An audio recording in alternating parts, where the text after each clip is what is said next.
وعنت الوجوه للحي القيوم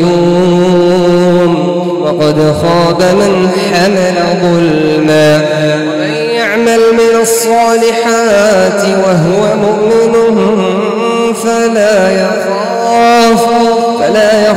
ظلما ولا هضما كذلك أنزلناه قرآنا عربيا وصرفنا فيه من الوعيد لعلهم يتقون أو يحدث لهم ذكرا فتعالى الله الملك الحق ولا تعجل بالقرآن من قبل أن يقضى إليك وحيه وقل رب زدني علما ولقد عهدنا آدم من قبل فنسي ولم نجد له عزما وإذ قلنا للملائكة اسجدوا لآدم فسجدوا إلا إبليس أبى فقلنا يا آدم إن هذا عدو لك ولزوجك فلا يخرجنكما من الجنة فتشقى إن لك ألا تجوع فيها ولا تعرى أنك لا تظمأ فيها ولا تضحى فوسوس إليه الشيطان قال يا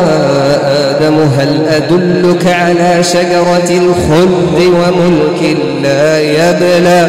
فأكلا منها فبدت لهما سوآتهما وطفقا يخصفان عليهما من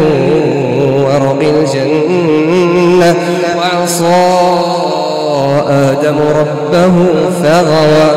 ثم اجتباه ربه فتاب عليه وهدى قال اهبطا منها جميعا بعضكم لبعض عدو فإما يأتينكم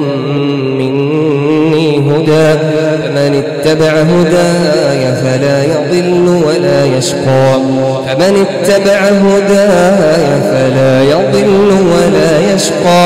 ومن أعرض عن ذكري فإن له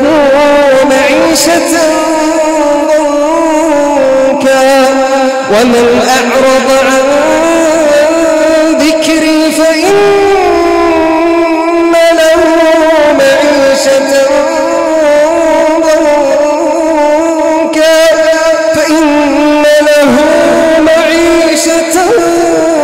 ضنكا ونحشره يوم القيامة أعمى قال رب لم